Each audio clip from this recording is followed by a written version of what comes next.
Actor अपनी picture बनाएगा, अपनी पिक्चर का प्रमोशन करेगा या तुम्हारी पिक्चर का करेगा? देश में भैया पिक्चर चल रही है क्या? रोजगार फिर नहीं मिल रहा भाई साहब। तब कौन सा बड़ा रोजगार मिल गया था? आपके घर में कितने सरकारी नौकरी? उन्होंने थोड़ी कर था हम 2 करोड़ रोजगार नहीं कर सकते। वक्त बोर्ड के पास दूसरे नंबर की जमीन है, वक्त बोर्ड से नौकरी मांग लो ना, 20,000 दे दे बचाने के लिए। उन्होंने जो किया सो किया। अगर आप भी कुछ ना करो तो फिर आप और उनमें फर्क क्या? कोई प्रोडक्ट आता था तो उसपे कमीशन खाते थे। गाड़ियां इंपोर्ट होती थी सारी, पानी के जहाज से उससे आती थी, उसपे सब पे कमीशन। सांसद भी, विधायक। सर आपका नाम? मेरा नाम आनंद कुमार है। सर क्या करती हैं? मैं यहीं पे जॉब करता हूँ, चांदनी चौक में। अच्छा आगे है। सर कहाँ से हैं आप? मैं वैसे गोरखपुर से हूँ, बाबा की नगरी से। अच्छा सर क्या लगता है 2024 में किसकी सरकार आएगी? एक तरफ है मोदी जी और दूसरी तरफ है विपक्ष। विपक्ष कह रहे हैं, विपक्ष भी मजबूती कस रही है, जैसा कि आप जानते हैं न्याय यात्रा और भारत जोड़ो न्याय यात्रा अब हो गई है, तो क्या लगता है देखो किसकी सरकार आपको बताऊं, मैं देख रहा था वामपंथी न्यूज को बड़े अच्छे से। आज मैंने देखा रवीश कुमार है, उनका नाम रवीश होना चाहिए था। हाँ। रवीश बोलते हैं ना, गाली होती है। हाँ। रवीश कुमार वगैरह और भी हैं, अंजुम है और बहुत सारे पत्रकारों को मैं 2 को देख रहा था। उन्होंने क्या करा है कि वो राम मंदिर का जो वो चल रहा था ना लाइव टेलीकास्ट, उनको बड़े गौर से देख के उसमें क्या निकाला, मोदी जी को 10 बार दिखाया और योगी जी को 5 बार दिखाया और मोहन भागवत को 7 बार दिखाया। तो ये कोई मुद्दे नहीं है इनके पास, कोई मुद्दा, कोई सॉलिड मुद्दा नहीं है, कोई रीजन नहीं है कि हाँ बढ़िया कोई एजेंडा हो सेट कर दे पब्लिक में, वो थोड़ा सा लोगों में आए कि हाँ भाई ये कर सकते हैं। इनको सिर्फ मोदी को हराना सबको मिलके, और कोई इनके पास मुद्दा नहीं है। और सुन लो, ऐसा है कि जो राजनीति है ना उसका अब अलग पैमाना सेट कर दिया मोदी जी ने। जो हार्ड वर्क वो उस उम्र में कर रहे हैं, वो 58, 54 और 55 वाले नहीं कर सकते, तो उनको बीट देना बहुत मुश्किल है। और मोदी जी तो पक्के हैं, विपक्ष तो विपक्ष की तैयारी करे। और दूसरी चीज़ ये है कि मोदी जी को लेके ये टारगेट कर रहे हैं, ना कि बीजेपी को। सिर्फ मोदी जी को हराना है इनको, सबको मिलके। तो मोदी जी को हराने के लिए ऐसा किया जा रहा है? ऐसा किया जा रहा है। और देख लो, हाईलाइट नहीं हुआ अभी उनका न्याय जोड़ो यात्रा। जो जोड़ो यात्रा थी वो थोड़ी कामयाब थी, लेकिन ये तो बिल्कुल फ्लॉप हो गई। और इस टाइम पे कर रहे हैं जबकि चुनाव सर पे है। अब वहाँ से वो यात्रा खत्म होगी, चुनाव शुरू हो जाएंगे। असम में काफी लोग समर्थन कर रहे हैं, लाखों की संख्या में उनके साथ जुड़ रहे हैं, उनका समर्थन किया जा रहा है। तो ऐसा लग रहा है कि विपक्ष कहीं ना कहीं मजबूत होता नजर आ रहा है। इन्होंने 22 तारीख को रखा था कि हम ऐसा जी प्रोटेस्ट करेंगे, पूरे बड़े नेता जितने भी हमारे प्रोटेस्ट करेंगे, लेकिन वो हुआ नहीं कामयाब। फिर इन्होंने मंदिर के आगे बैठ गए कि मंदिर में हमें जाने नहीं दे रहे। भाई मंदिर में नहीं जाने दे रहे हैं, वो अच्छा कर रहे हैं, नहीं जाने दें, आप जाने लायक भी नहीं हो। अगर आप जाने लायक होते तो जरूर जाते, भगवान बुलाते। ठीक है, अब मंदिर वाला भी मुद्दा खत्म हो गया, तो 4-5 कांग्रेसी को बोल दिया जय श्री राम बोलने के लिए। वो उनके रैली पे बीच में आ गए, ये भी उतर के गए भीड़ में, तो वो भी प्रोपगंडा है। वो चाहते हैं कि कुछ ऐसा बड़ा कुछ हो ताकि हम हाईलाइट हों, ताकि हम मेन स्ट्रीम मीडिया में आ जाए। अब जितने भी इनके चाइना के पत्रकार थे वो सारे यूट्यूब पे आके बैठ गए। पहले तो उनके पास चैनल थे, अब वो यूट्यूब पे कर रहे हैं। तो वो भी जो भी कर रहे हैं ये हाईलाइट नहीं हो रहा, कहीं भी टेलीकास्ट नहीं हो रहा, कोई दिखा नहीं रहा और इसकी कोई चर्चा नहीं हो रही, ये बिल्कुल फ्लॉप। और दूसरा, राहुल गांधी को ये कहूँगा, वो बहुत बड़े नेता हैं, इतनी बड़ी पार्टी के अध्यक्ष रहे हैं, उसके बाद अब पीएम के दावेदार भी ये उनकी पार्टी कह रही है। तो आप उनको जो कर रहे हो, विश्वकर्मा है जो असम के, उनको टारगेट कर रहे हो। आप उनको टारगेट करके आपको क्या मिलेगा? उन्होंने कह दिया ना कि हमारा ये रूट सेट है, तो आपने रूट बदल दिया। रूट बदलने का मतलब था कि आप कुछ बड़ा चाहते थे कि कुछ बवाल हो, ताकि हाईलाइट हो, ताकि लोग बात करें, इस पर चर्चा करें, लेकिन वो भी कामयाब नहीं हुआ। आपने बैरिकेडिंग तोड़ दिया, जाना था आपको किसी रूट से, गए किसी रूट से। कह रहे किसी से डरते नहीं है, बल्कि उधर के सीएम उनसे डर रहे हैं और वहाँ की जनसंख्या भी कह रही है कि हाँ डरा जा रहा है बीजेपी, लाइक वहाँ जो सीएम है वो डर रहे हैं राहुल गांधी जी से और उनकी न्याय यात्रा से। राहुल गांधी जो है ना बहुत कुछ कह चुके हैं और सुनते आ रहे हैं 10 सालों से। पहले कहा था 15 मिनट के लिए मोदी जी मेरे सामने खड़े नहीं हो सकते, वो भी फ्लॉप हो गया ना। वो 15 मिनट खुद ही नहीं खड़े हुए तो वो क्या होंगे साथ में पार्लियामेंट में। दूसरा, उन्होंने अडानी शोर मचाया था जब इनकी सरकार बनी है राजस्थान में, तो वहाँ पे भारी इन्वेस्टमेंट, उनको चाय पानी करा के उन्हीं के थ्रू उन्होंने भारी इन्वेस्टमेंट कराई। उसके बाद ये छत्तीसगढ़, उसके बाद अब तेलंगाना में भी फिर अडानी जी पहुँच गए।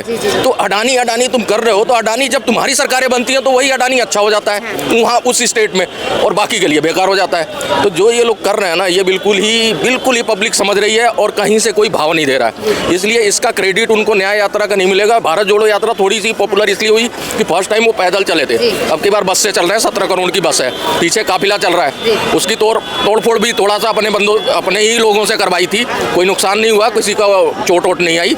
लेकिन ये प्रोपगंडा है, जो कर रहे हैं वो सब समझ रहे हैं। कह रहे डर रहे हैं तभी सीएम आगे नहीं आ रहे, नजर नहीं आ रहे। ऐसा है, मोदी जी को उनको हराना क्या, मोदी जी के सामने ना इस समय उनके पास कोई मुद्दा नहीं है, कोई एजेंडा नहीं है कि मोदी जी को लेके कुछ ऐसा सेट कर पाए, पब्लिक में आए, पब्लिक से कनेक्ट कर लें उस मुद्दे को लेके।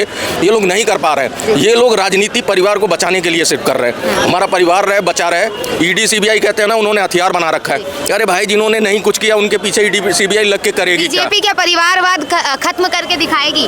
बीजेपी का है, मोदी जी के भाई कौन से बिजनेसमैन हैं, कौन से अरबपति हैं? योगी जी के भाई कौन से बड़े करोड़पति हैं? उनकी बहन कौन सी बड़ी चाय वाली है, बेचारी चाय बेचती है। इनको पच नहीं रहा। एक चाय वाला जो ना इतने बड़े उस पर आगे बैठ गया और इतने 110 करोड़ हिंदुओं के दिलों में बैठ गया, बल्कि मुसलमान के अपोजिट जो थे, जो मुसलमान कभी कहता ही नहीं था हम कि बीजेपी को पसंद करेंगे, आज वो पसंद करने लगा। जो country gulf country 17 award 14 award gulf country से ले आए। सम्मान का अवार्ड खरीदा नहीं जाता। ये कहते हैं, ये तो कल को ये भी कह देंगे खरीद लिया था। इन्होंने खुद का अवार्ड खुद को दिया था। इंदिरा गांधी ने खुद अपने देश का अवार्ड खुद प्रधानमंत्री ने खुद को दे दिया था। मोदी जी को बाहर से सारे मिले। तो मोदी जी का कहीं से कोई कंपेयर नहीं है। मोदी जी के जो है ये अभी मैं बता रहा हूँ 20 साल तक ये सीखने का काम करें और सीखते जाए। 30 साल हो गए, 20 साल और लगा, 50 साल सीखे। उसके बाद देखा जाएगा कि हाँ ये कुछ कनेक्ट कर रहे हैं पब्लिक से।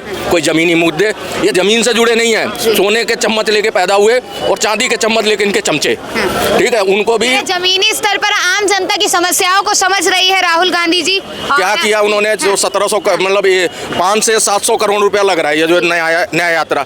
अरे भैया, किसी झोपड़ी वाले घर बनवा देते, किसी का टॉयलेट बनवा देते, किसी गरीब का भला कर देते, कुछ करते। विपक्ष मतलब क्या करे? ये काम सरकार का विपक्ष का थोड़ी है। विपक्ष एक बात बताओ, गजब बात कर रहे हो। हाँ, आप सरकार भजिया दलने बैठी है। मैं बताता हूँ, आप बात करो। आप अपनी बात बता लो, मैं बता दूँ। नहीं, आपने बोला 700 करोड़ सुनो यात्रा में लग रहे हैं, वो विपक्ष में बैठे हैं। उनको सरकार दे दो, ना करे तो उनको भी हटाओ। मैं इस पे एक बात बताओ, मोदी जी एडवर्टाइजमेंट करते हैं, आप लोग बघेला मचा देते हो। और बहुत एडवर्टाइजमेंट कर दिया। एक बात बताओ, कोई एक्टर अपनी पिक्चर बनाएगा, अपनी पिक्चर का प्रमोशन करेगा, तुम्हारी पिक्चर का करेगा? देश में भैया पिक्चर चल रही है क्या? पिक्चर ही चल रही है ये। राजनेता देखो, मोदी जी ने साफ कहा था, आपको बता दूं, उन्होंने कहा था 4 साल मैं जनता के लिए करूंगा, 1 साल मैं वो करूंगा प्रचार अपने लिए। सरकार बनेगी तो मेरे नियम लागू होंगे। तो हर नेता चाहता कुर्सी पे बैठ जाए तो उसका वो। मोदी जी हर चुनाव के अंदर मिलते हैं ना, हर जगह प्रचार करते मिलते हैं। हमारे देश में 1 साल के अंदर 12 महीने होते हैं और 12 महीने के अंदर किसी न किसी महीने देश के किसी न किसी हिस्से में चुनाव होता ही है। तो मोदी जी हर जगह वहीं मिलते हैं। तो वो प्रचार ही प्रचार कर रहे हैं, काम कब कर रहे हैं? क्यों? सारी चीजें तो हो रही हैं। आपकी यूनिवर्सिटी बढ़ा दी उन्होंने, संख्या एम की बढ़ा दी, संख्या मेडिकल जो कॉलेज थे उनकी संख्या बढ़ गई, रोड दुगने तिगने बनने लगे। 2014 से आज तक ना 56.8% ना। आप बताओ, पहले मेरी सुन लो, मैं 100 से बात ही नहीं कर रहा यार। हंगर इंडेक्स में 5 किलो को लॉलीपॉप खिला रखा लोगों को उन्होंने। ठीक है 56.8% जो है ना, शिक्षा बजट में कटौती हो चुकी है 2014 से लेकर आज तक। सुनिए और उसके ऊपर भी इस साल लगा दिया उसमें जीएसटी, गरीब का बच्चा पढ़ ही ना सके। एक बात बताओ, किसके बच्चे? पहले तो मैंने सुना था कि लोगों ने अपने बच्चों को पढ़ाना कांग्रेस के टाइम में छोड़ दिया। कोई 9वीं पास, कोई 8वीं पास, कोई 7वीं पास। आज तो बंद हमारे जितने भी नॉर्मल फैमिली है, मिडिल लोअर क्लास, उनके भी बच्चे ग्रेजुएट हो के नौकरी के लिए खड़े हो गए। तो एक बात बताओ, पढ़ाई बंद कर दी या जीएसटी लगा दी या रोजगार फिर नहीं मिल रहा भाई साहब। तब कौन सा बड़ा रोजगार मिल गया था? आप बता दो, आपके घर में कितने सरकारी नौकरी? उन्होंने थोड़ी कर दिया था हम 2 करोड़ रोजगार मिलेंगे हर साल। जिसने कहा उससे बात करो, हम तो सवाल पूछेंगे ना। बढ़ानी चाहिए। हमने 1 मिनट रुको ना, हमने 14 में सरकार पलटाई थी। धर्म का काम भी हो रहा है। 1 मिनट रुको ना, हमने 14 में अगर सत्ता पलटाई थी तो इसी चीज को लेकर पलटाई थी ना, बेरोजगारी, महंगाई, भ्रष्टाचार। आज 24 आज भी वही मुद्दे हैं। सरकार अभी पलटनी चाहिए। का जवाब ले लेना मेरे से। वक्फ बोर्ड के पास दूसरे नंबर की जमीन है, वक्फ बोर्ड से नौकरी मांग लो ना, 20,000 दे दे। क्यों है उनके पास? क्यों बनाया तुमने वक्फ बोर्ड? क्यों उनके जमीनें दे रहे हैं? क्यों वो दावा कर देता है कि इलाहाबाद को भाग के सुप्रीम कोर्ट में जाना पड़ा अपना बचाने के लिए? उन्होंने जो किया सो किया। अगर आप भी कुछ ना करो तो फिर आप पे और उनमें फर्क क्या? मुझे तो फर्क बताओ। 50 कानून बदले ना मोदी जी ने, इन्हीं के काम करते करते उन्होंने 10 साल बिता दिए। क्यों? इतने लोचा था कि वो करते करते उसको टाइम कम पड़ गया। अभी भी 5-10 साल और लगाएगा तब जाके इनके कुछ हालात। देखो, महामित्र को फायदा देना था देश के अंदर। 2019 का चुनाव जीते ही, रुको ना, महामित्र को फायदा देना था देश के अंदर। दूसरी बार चुनाव जीते सरकार ने अगस्त के अंदर में 370 हटा दी। ठीक है जी। उसके अलावा देश को कोई फायदा नहीं। इंडस्ट्रियां सिर्फ वहाँ पे जमीन ले सकती हैं, वो भी गवर्नमेंट ऑफ इंडिया की परमिशन से। तो 370 हटाने का आम जनमानस को फायदा क्या आज की तारीख में? मुझे वो बताओ। मैं बता देता हूँ। ऐसा है, देखिए पहले जो है कोई इंडस्ट्री इन्होंने आने नहीं दिया। कोई चीज, कोई प्रोडक्ट आता था तो उस पर कमीशन खाते थे। गाड़ियां इंपोर्ट होती थी सारी, पानी के जहाज से उससे आती थी, उस पर सब पे कमीशन। सांसद भी, विधायक भी उस एरिया का, मतलब सभी खाते थे। ये जितने भ्रष्टाचारी थे वो इसी में लिप्त थे कि भैया वहां से सामान आ रहा है, उस पर हम ड्यूटी खाएंगे, कस्टम ड्यूटी।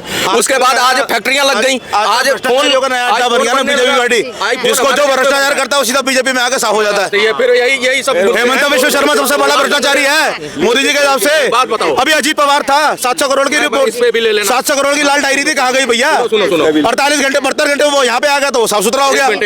आप एक बात बताओ, पहले वो इतने भ्रष्टाचारी मोटे मोटे बैठे हुए टैंकर खा खा के, वो पहले उनको टारगेट, एक छतरी के नीचे आके बच रहे हैं। इन पे कार्रवाई नहीं रुकी है, ईडी सीबीआई रुक नहीं गई, इनकी भी इंक्वायरी होगी। मोदी जी समझ रहे हैं कि भैया ये अभी अपने को बचाने के लिए आए हैं। एक बात हम भी जानते हैं, जब सैयाब है कोतवाल तो डर खाएगा, समझ रहे हो? पहले होता था, अगर साला सैया बदल लिया तो क्या दिक्कत होगी? देखो अब पुराना हूँ मैं, कोई नया तो हूँ नहीं। जब थानों की धौक होती थी, हर एरिया में थाने की धौस होती थी, पहला पैसा थाने पहुंचाना है, तो वो कांग्रेस का टाइम है। आज पहुंच रहा है, लेकिन आज लोग सतर्क हो गए हैं, आज बीट वाले को भगा लेते हैं।